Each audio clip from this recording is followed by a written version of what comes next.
우리 함께 볼 말씀은 출애굽기 23장 27절부터 30절의 말씀입니다. 27절부터 30절 말씀을 우리 합독하도록 하겠습니다. 내가 내 위엄을 내 앞서 보내어 내가 이를 곳에 모든 백성을 물리치고 내 모든 원수들이 내게 등을 돌려 도망하게 할 것이며 내가 왕벌을 내 앞에 보내리니 그 벌이 히위 족속과 가나안 족속과 헷 족속을 내 앞에서 쫓아내리라.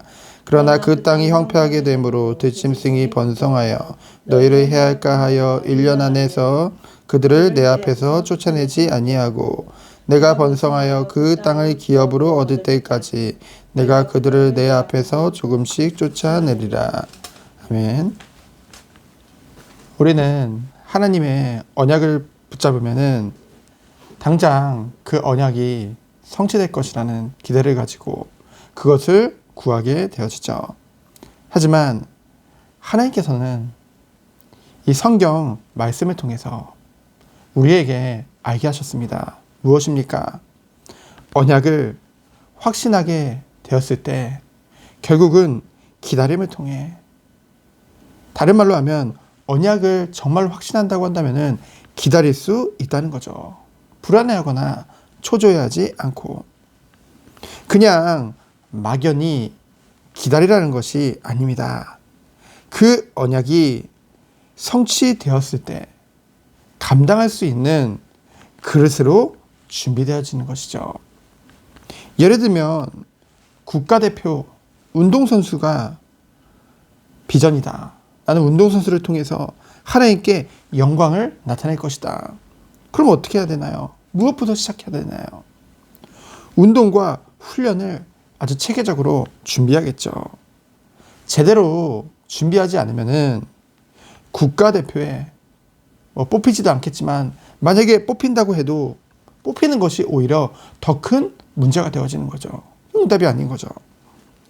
하나님께서 우리에게 말씀을 통해 하나님의 뜻을 알게 하셨습니다. 그렇다면은 우리는 무엇을 해야 되겠습니까?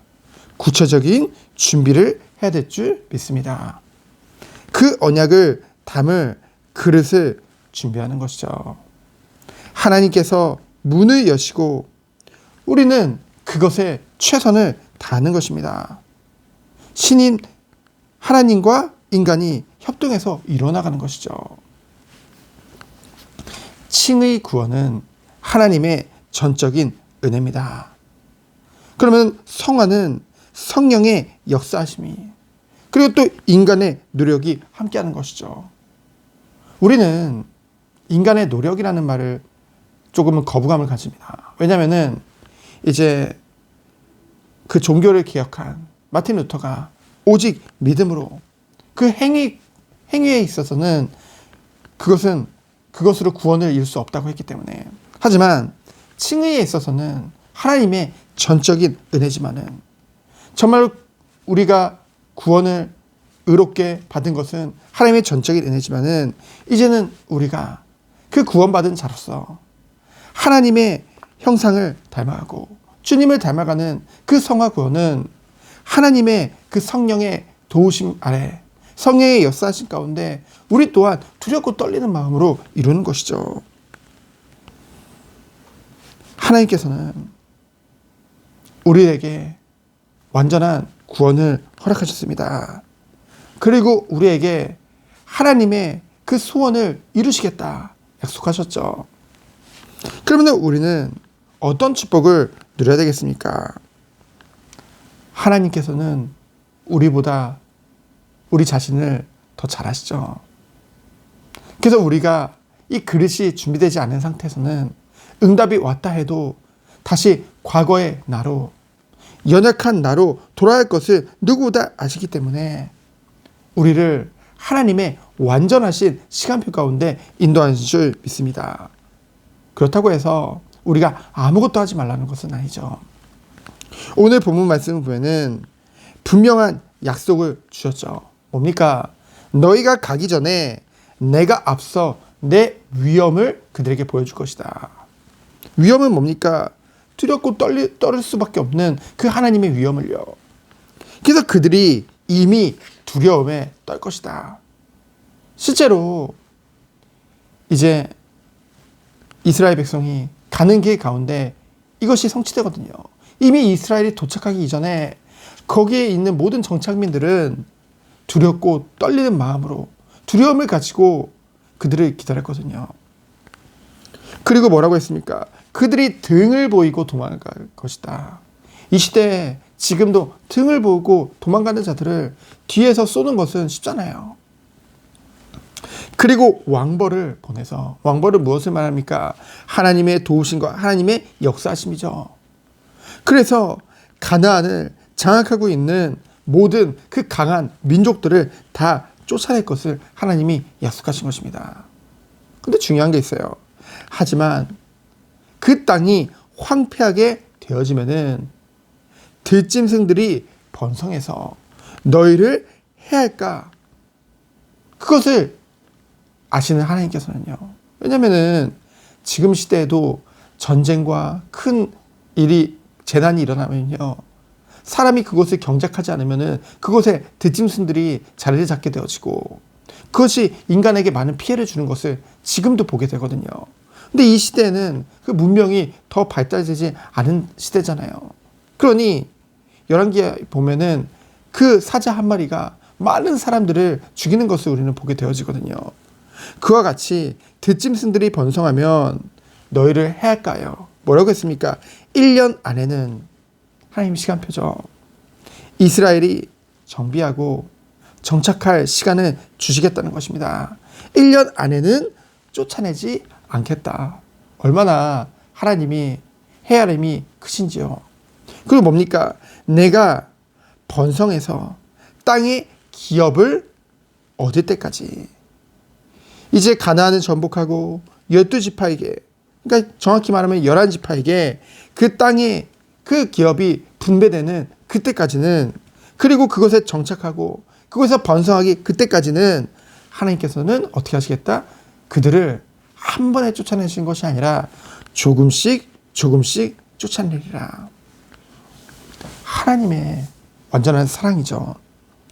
우리는 당장 하나님의 일을 해 주십시오 라고 기도하지만은 사랑의 하나님께서는요, 공평하신 하나님께서는 하나님의 시간표에 따라서 그냥 좋은 정도가 아니라 완전하게 이뤄가신 줄 믿습니다.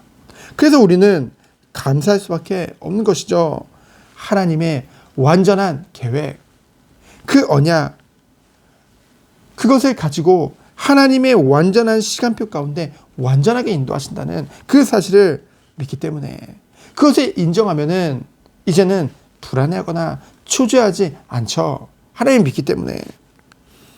그러면서 우리는 명심할 것이 있습니다. 알아야 될 것이 있습니다. 하나님은 우리를 그냥 하나의 도구로, 소모품으로 사용하시지 않는다는 것이죠. 너 구원받았으니까 이제 전도와 선교, 세계복음을 하는 거야. 너는 이제 필요 없어. 내 뜻만 이루면 돼. 하나님은 우리를 소모품으로 사용하시지 않습니다. 무엇입니까? 우리 한 사람 한 사람을 누구보다 사랑하셨어요. 그래서 그리스도가 이 땅에 오셔서 우리 사랑하셔서 우리를 위해 십자가에서 죽으시고 부활하셨잖아요. 그리고 우리를 사랑하사 우리에게 은혜의 선물로 믿음을 주셔서 예수 그리스도를 믿음으로 의롭다함을 받았잖아요. 그리고 하나님께서는 뭡니까? 우리를 통해서 하나님의 일을 이루신다고 약속하셨어요. 근데요, 당장 그것을 우리 로봇같이 그냥 막 쓰시는 것이 아니라 우리를 당신을 닮은 하나님의 형상을 회복하는, 그래서 우리가 선후에 넘어지는 일이 없도록 우리를 그리스도 안에서 날마다 세워가신다는 것이죠. 말씀을 통해서 우리를 세워가신다는 것이죠. 그래서 우리가 결국은 오늘 생명의 삶 말씀과 같이 거룩을 회복하도록, 정말 천국을 이 땅에서 맛보도록 우리를 이끄신다는 것입니다. 그래서 우리가 정말로 하나님의 응답이 왔을지라도 그 응답에 취하는 것이 아니라 정말로 더욱더 중요한 것을 바라보면서 주님의 일을 이루어 나가도록 우리를 세워나가신다는 것이죠. 오늘도 우리가 이 축복 속에 있는 줄 믿습니다. 우리에게 주어진 환경, 그리고 우리 앞에 있는 모든 장애물들 하나하나 한 걸음씩 한 걸음씩 주님이 조금씩 인도하셔서 정말 우리를 더욱더 연단하시고 정말 하나님의 뜻을 이룰 거룩한 백성으로 주님이 택한 그릇으로 깨끗한 그릇으로 날마다 세워나가실 줄 믿습니다. 이 은혜 안에서 승리하는 하루 되어지기를 예수 그리스도 이름으로 축원드립니다. 시간 기도합니다. 하나님 감사합니다. 오늘도 두렵고 떨리는 마음으로 주님이 허락하신 그 거룩을 이뤄가며 구원을 이뤄가는 주님을 닮아가며 성화되어진 하루 되도록 주께서 축복하여 주옵소서. 살아계신 예수 그리스도 이름으로 기도합니다. 아멘. 감사합니다.